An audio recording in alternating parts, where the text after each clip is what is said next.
નમસ્કાર વિદ્યાર્થી મિત્રો, આજે આપણે એકાઉન્ટન્સી સબ્જેક્ટમાં આજના દાવાના હિસાબો એમાંથી 2024 માં પૂછાયેલો દાખલો જુઓ.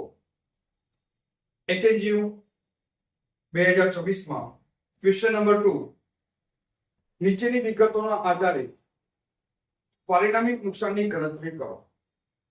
આગ લાગે તારીખ, બાંયધરી સમય, વીમાની રકમ, છેલ્લા નાણાકીય વર્ષનો ચોખ્ખો નફો, સ્થિર ખર્ચા, વેચાણ આપેલું છે સમય વાઇઝ.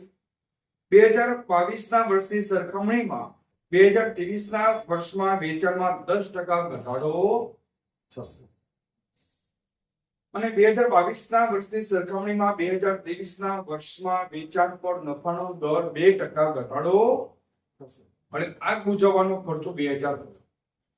મિત્રો, આ દાખલો કેવી રીતે ગણાય એનું મેં ફોર્મેટ અહીંયા બનાવ્યું છે. આ ફોર્મેટ તમે તૈયાર કરશો તો 100% આ ટાઈપના દાખલા તમને 100% આવડી જશે.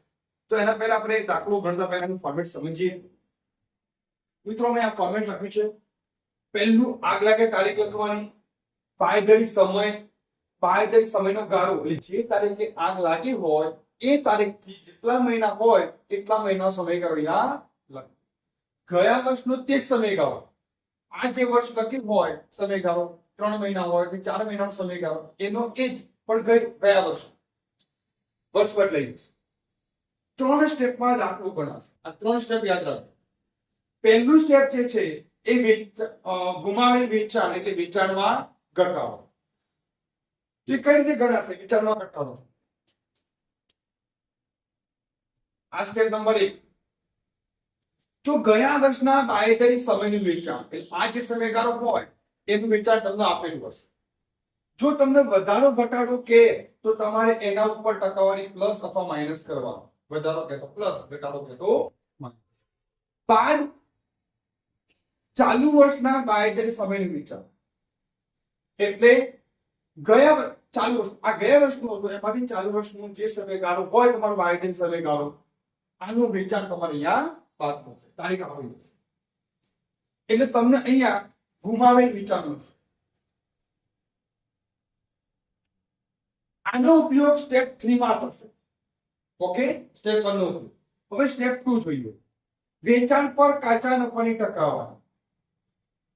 વેચાણ ઉપર કાચા નફાની ટકાવારી, એમાં 2 સૂત્રો છે, A અને B. પહેલું સૂત્ર જુઓ. છેલ્લા નાણાકીય વર્ષનો ચોખ્ખો નફો વત્તા સ્થિર ખર્ચા. સ્થિર ખર્ચા કયા? વીમો લીધો હોય એ ભાગ્યા છેલ્લા નાણાકીય વર્ષનું વેચાણ. જો મિત્રો આ નાણાકીય વર્ષનું વેચાણ છે ગુણ્યા 100. વીમાની રકમ ભાગ્યા આગ લાગ્યા પહેલાના 12 માસનું વેચાણ. માની લો કે 1/4 આગ લાગી તો 31/3 સુધીનું 12 મહિનાનું વેચાણ, અથવા 1/8 આગ લાગી તો 31/7 સુધીના 12 માસનું વેચાણ લેવાનું. આગ લાગે પહેલાના 12 માસનું વેચાણ ગુણ્યા 100. આ બંનેમાંથી જે ઓછો ટકાવારી નફો હોય, બંનેમાં ટકાવારી ઓછો નફો આવ્યો હોય એ અહીંયા લગાવવાનો. તો સ્ટેપ 3 જુઓ. સ્ટેપ 1 અને સ્ટેપ 2 પર ડિપેન્ડ છે. ગુમાવેલ વેચાણ એટલે સ્ટેપ 1 નું ગુણ્યા સ્ટેપ 2 ની ઓછી ટકાવારી. સ્ટેપ 2 માં 2 ટકાવારી આપશે. આ બંનેમાંથી જે ઓછી ટકાવારી હોય એની સાથે ગુણાકાર કરો, ટકા કરો, એટલે તમને દાવાની રકમ મળશે. અને એમાં કદાચ તમને એમ કે આગ બુઝાવવાનો ખર્ચો 1000, 500, 2000 જે કંઈ આપ્યો હોય એ પ્લસ કરશો આગ બુઝાવવાનો ખર્ચો, એટલે તમને દાવાની રકમ. તો મિત્રો, ફોર્મેટ આવડશે તો દાખલો 100% કહું છું આવડી જશે. તો ફોર્મેટ મુજબ તમે બીજા દાખલા જોયો. 2024 નો અહીંયા દાખલો જોયો. તો જો 2024 માં સૌથી પહેલા આગ લાગ્યા તારીખ 1/4/2023. બાંયધરી સમય 4 માસ. હવે અહીંયાથી 4 મહિના ગણો. 1/4/2023 થી 4 મહિના ગણો. કેટલા થશે? 31/7, ચોથો, પાંચમો, છઠ્ઠો અને સાતમો. 31/7/2023. ગયા વર્ષ તો તે જ સમયગાળો, મતલબ આનો આ જ સમયગાળો, પણ વર્ષ 23 ની જગ્યાએ 22 થઈ જશે. 1/4/2022 થી 31/7/2022 વર્ષ ખાલી વર્ષ બદલાશે. સમયગાળો એનું એનું એ ગયું. હવે અહીંયા જો દાખલો ગણતરી કરીએ. ગયા વર્ષના બાયોટેક સમય વેચાણ, તો ગયા વર્ષનો આ રહ્યો એનું વેચાણ જુઓ 1/4/22 થી 31/7/22 નું વેચાણ અંતર આપેલું છે. જુઓ કેટલું આપ્યું છે, તો 22 નું 4 લાખ આપ્યું છે. જુઓ 1/4/22 થી 31/7/22 નું 4 લાખ આપ્યું છે. રાઈટ. હવે વધારો ઘટાડો જોઈએ તો છેલ્લા પેરેગ્રાફમાં કહ્યું છે 2022 ના વર્ષની સરખામણીમાં 2023 ના વર્ષમાં વેચાણમાં 10% ઘટાડો થશે. તો જો 10%, તો 4 લાખના 10% 40,000 ઘટાડો કેટલા આવ્યા? 3,60,000.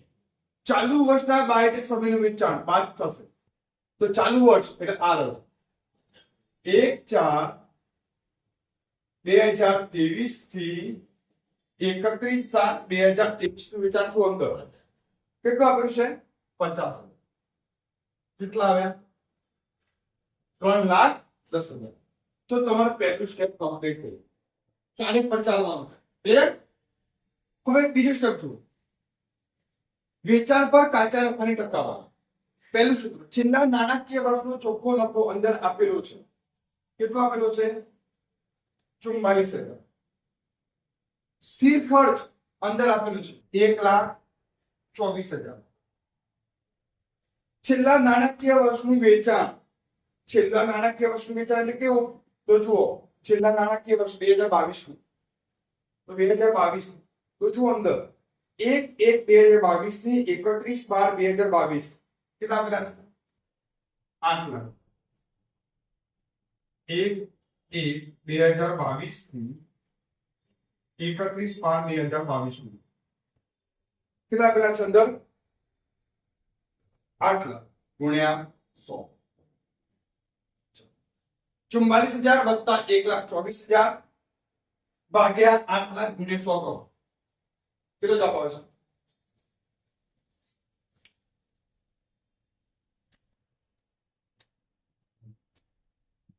કેટલા જવાબ આવ્યો? 21%.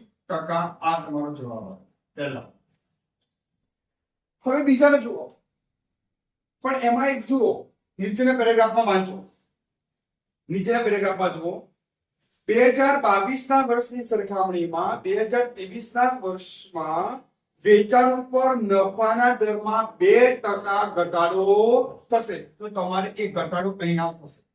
21% માંથી 2% બાદ કરતા 19% લેવાશે.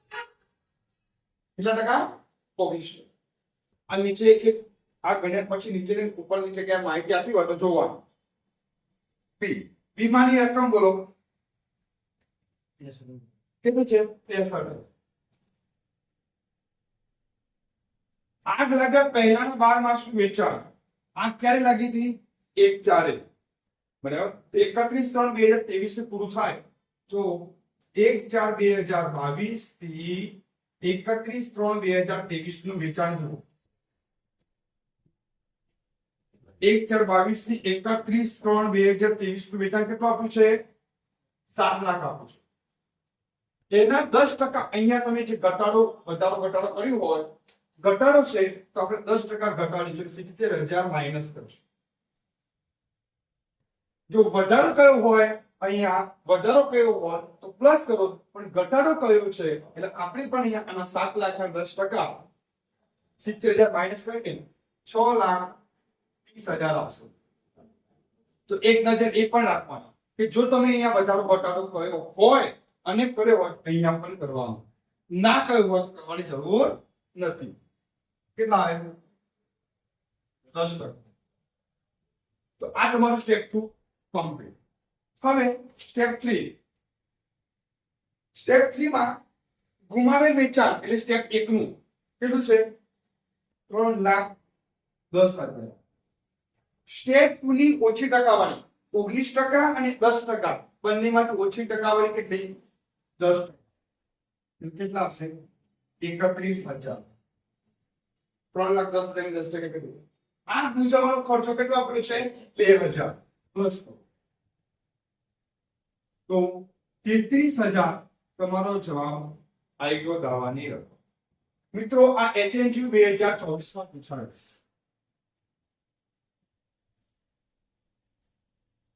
HNGU 2024 માં પૂછાયેલ દાખલો છે.